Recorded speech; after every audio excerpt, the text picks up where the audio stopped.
ఆగండి, ఇది shocking matter. అసలు విశ్వం అనేది నిజంగా వేరే జీవి బ్రెయిన్ అంట. అందులో మనం చీమల్లా బతుకుతున్నాం. నో అనే ముందు ఈ ఇంట్రెస్టింగ్ ఫొటోస్ ని చూడండి. 16 సంవత్సరాల క్రితం ఒక రీసెర్చ్ చేసేటప్పుడు వీటిని తీశారు. లెఫ్ట్ ఫోటోలో మీకు కనపడేది ఒక ఎలుక బ్రెయిన్ లో ఉండే నర్వ్ సెల్.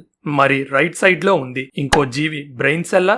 కాదు. విశ్వం నుండి బయటకు వెళ్లి చూస్తే ఎలా ఉంటుందో ఒక కంప్యూటర్ సాఫ్ట్వేర్ లో సైంటిస్టులు సృష్టించిన ఫోటో. దీన్ని కాస్మిక్ వెబ్ అంటారు. అసలు కాస్మిక్ వెబ్ అంటే ఏంటి? మన కళ్లతో స్పేస్ ను చూస్తే అందులో మ్యాటర్ లేకుండా ఖాళీగా ఉన్నట్టు కనబడుతుంది. కానీ స్పేస్ లో బిలియన్స్ ఆఫ్ గ్యాలక్సీస్ ఉంటాయి. ఎన్ని బిలియన్సో గెస్ చేయండి చూద్దాం. 2, 3 లేదా 10?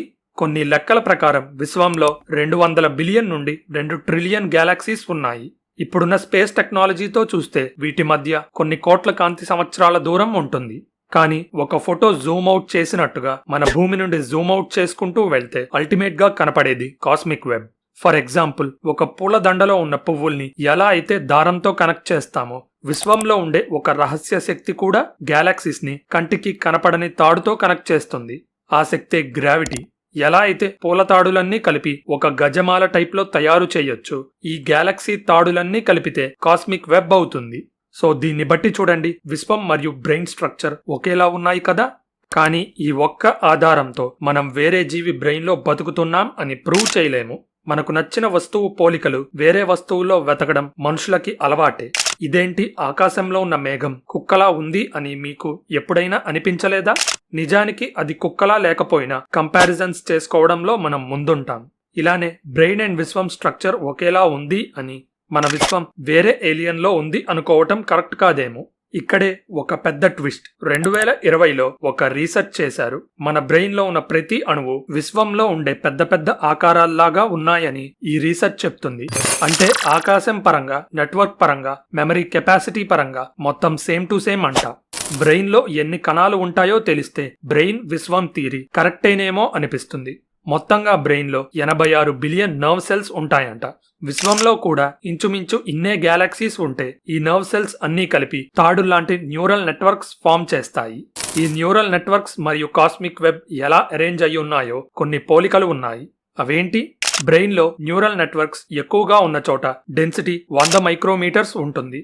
అదే తక్కువ సెల్స్ ఉన్న చోట డెన్సిటీ 1 మైక్రోమీటర్ ఉంటుంది. సో తేడా చూసుకుంటే 100 రెట్లు ఉంది. ఇదే 100 రెట్ల తేడాని మనం కాస్మిక్ వెబ్ లో కూడా గమనించొచ్చు. గ్యాలక్సీస్ ఎక్కువ ఉన్న చోట డెన్సిటీ 100 మిలియన్ కాంతి సంవత్సరాలు ఉంటే, గ్యాలక్సీస్ తక్కువ ఉన్న చోట డెన్సిటీ 5 మిలియన్ కాంతి సంవత్సరాలు ఉంటుంది. ప్రకృతిలో ఒకే విధంగా ఉండే 2 వేరువేరు స్ట్రక్చర్స్ లో ఇలాంటి మ్యాథమెటికల్ సిమిలారిటీస్ చాలా అరుదు. 2020 రీసెర్చ్ లో కనిపెట్టిన ఇంకో ఆశ్చర్యకరమైన నిజమేంటంటే, బ్రెయిన్ నర్వ్ సెల్ లో ఒక ఎండ్ పాయింట్ నుండి 4 నుండి 5 యాక్సియాన్స్ బయటికి వస్తున్నాయి. కాస్మిక్ వెబ్ లో కూడా ఇలాంటి నోడల్ పాయింట్స్ కి 4 గ్యాలక్సీస్ కనెక్ట్ అయి ఉంటాయి. ఇంకా ఆశ్చర్యకరంగా కాస్మిక్ వెబ్ మొత్తాన్ని ఇన్ఫర్మేషన్ స్టోర్ చేయడానికి వాడుకుంటే అందులో 4.3 పెటాబైట్స్ ఇన్ఫర్మేషన్ స్టోర్ చేయొచ్చు. అయితే మనిషి బ్రెయిన్ లో ఎంత ఇన్ఫర్మేషన్ స్టోర్ చేయొచ్చో గెస్ చేయండి చూద్దాం. హలో ఫ్రెండ్స్, మీరింకా ఇలాంటి ఇంట్రెస్టింగ్ వీడియోస్ చూడాలంటే ఛానల్ సబ్స్క్రైబ్ బటన్ నొక్కి బెల్ ఐకాన్ క్లిక్ చేయండి. బ్రెయిన్ లో 2.5 పెటాబైట్స్ డేటాను స్టోర్ చేయొచ్చు. అయితే 2.5 మరియు 4.3 మధ్యలో చాలా డిఫరెన్స్ ఉంది. కానీ బ్రెయిన్ న్యూరల్ నెట్వర్క్స్ లో ఏ చిన్న చేంజ్ చేసినా ఈ స్టోరేజ్ వాల్యూ దారుణంగా మారుతుంది. కాబట్టి 1.8 పెటాబైట్స్ డిఫరెన్స్ పెద్ద లెక్క కాదు.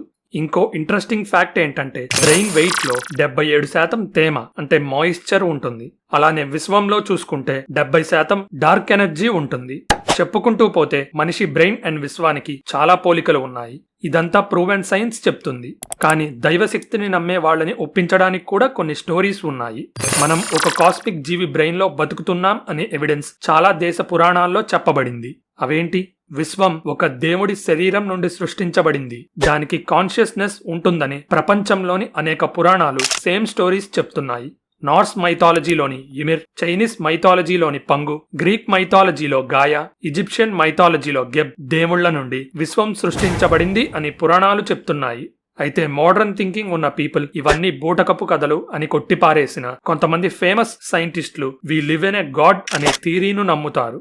Harvard Smithsonian Center for Astrophysics కి ఫార్మర్ హెడ్ అయిన professor Avi Loeb 2021 science magazine Scientific American ఇష్యూలో ఒక నమ్మలేని ఆర్టికల్ పోస్ట్ చేశారు. అదేంటి? దాని title was our universe created in a laboratory. ఒక సైన్స్ ఫిక్షన్ రైటర్ ఈ ఆర్టికల్ రాసుంటే సీరియస్ గా తీసుకోవాల్సిన అవసరం లేదు. కానీ డజన్ల సంవత్సరాలు సైంటిఫిక్ ఫీల్డ్ లో పనిచేసిన సైంటిస్ట్ ఇలాంటి ఆర్టికల్ రాస్తే ఆలోచించకుండా ఎలా ఉంటాం? అవీలోబ్ చేసిన ఆర్గ్యుమెంట్ ఇలా ఉంది. విశ్వంలో ఉండే తెలివైన జీవాన్ని 4 టైప్స్ లో డివైడ్ చేయొచ్చు.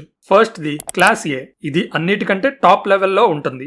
ఎవరికీ లేని పవర్ ఈ క్లాస్ ఏ ఏలియన్స్ కి ఉంటుంది. అదే జీవాన్ని సృష్టించే శక్తి. నెక్స్ట్ లెవెల్లో ఉండే క్లాస్ బి టైప్ ఏలియన్స్ జీవాన్ని సృష్టించలేవు, కానీ ప్రకృతిని మార్చగలవు. ఫర్ ఎగ్జాంపుల్, ఒక గ్రహం వాతావరణాన్ని పూర్తిగా మార్చే శక్తి క్లాస్ బి ఏలియన్స్ కి ఉంటుంది. అయితే class B, class C aliens కి డిఫరెన్స్ ఏంటి? క్లాస్ సి ఏలియన్స్ ఒక ప్లానెట్ వాతావరణాన్ని కొంతవరకే మార్చగలరు. ఫర్ ఎగ్జాంపుల్, వర్షాలు పడితే మేఘమదనం ఎలా చేస్తాం? పంటలు పండకపోతే జెనెటిక్ ఇంజనీరింగ్ ద్వారా పంట ఉత్పత్తిని ఎలా పెంచగలమో అలా. కానీ ఒక ప్రకృతి విపత్తు వల్ల గ్రహం వాతావరణం పూర్తిగా మారిపోతే దాన్ని అడ్డుకునే శక్తి క్లాస్ సి ఏలియన్స్ కి ఉండదు. వారు అంతమైపోతారు. అయితే class D aliens class C కంటే తెలివి తక్కువ వారు కాదు. బట్ సైన్స్ ని చెడు పనుల కోసం వాడుకోవడం వల్ల అంతానికి దగ్గరవుతూ ఉంటారు. బట్ ఈ క్లాసిఫికేషన్ లో మానవ జాతి ఎక్కడుందో గెస్ చేయండి చూద్దాం. ఐడియల్ గా ఆలోచిస్తే మనం క్లాస్ సి లో ఉన్నాం. But corporate money minded trend follow అయితే మనం క్లాస్ సి నుండి క్లాస్ డి కి పడిపోతాం. ఇంకో ఫ్యాక్ట్ ఏంటంటే క్లాస్ ఏ ఏలియన్స్ కి క్లాస్ బి, క్లాస్ సి ని సృష్టించే శక్తి ఉంటుంది. సో వీళ్లే మన దేవుళ్లేమో. ఇప్పుడు దేవుళ్ళు అనే కాన్సెప్ట్ పక్కన పెట్టేసి ఇప్పటి వరకు మనల్ని సృష్టించిన క్లాస్ ఏ ఏలియన్స్ ని ఎందుకు కలవలేకపోయాం? దానికి కూడా ప్రొఫెసర్ లోబ్ ఒక థీరీ ప్రవేశపెట్టారు. మనం ఉన్న యూనివర్స్ ని బేబీ యూనివర్స్ అంటారు. దీన్ని క్లాస్ ఏ ఏలియన్స్ క్వాంటమ్ టనలింగ్ ద్వారా సృష్టించారు. సింపుల్ గా చెప్పాలంటే ఈ బేబీ యూనివర్స్ లో దేవుడి కోసం ఎంత వెతికినా కనపడ్డు. ఎందుకంటే ఆయన బతికేది వేరే యూనివర్స్ లో. ఒక్క పాయింట్ లో చెప్పాలంటే క్లాస్ ఏ ఏలియన్స్ సృష్టించిన ల్యాబ్ లో మనం ఉన్నాం. ఈ ల్యాబే ఒక జీవి అయి ఉండొచ్చు కదా. ఈ జీవిలోనే మన విశ్వం ఉండొచ్చు కదా. అందుకే విశ్వం స్ట్రక్చర్ మరియు బ్రెయిన్ ఒకేలా ఉంటాయేమో. విశ్వం మొత్తంలో 70% డార్క్ ఎనర్జీ ఉంటుంది. అయితే డార్క్ ఎనర్జీ అంటే ఏంటో మనకి తెలియదు. ఒక థాట్ ఎక్స్పెరిమెంట్ తో మీకు క్లారిటీ ఇస్తా.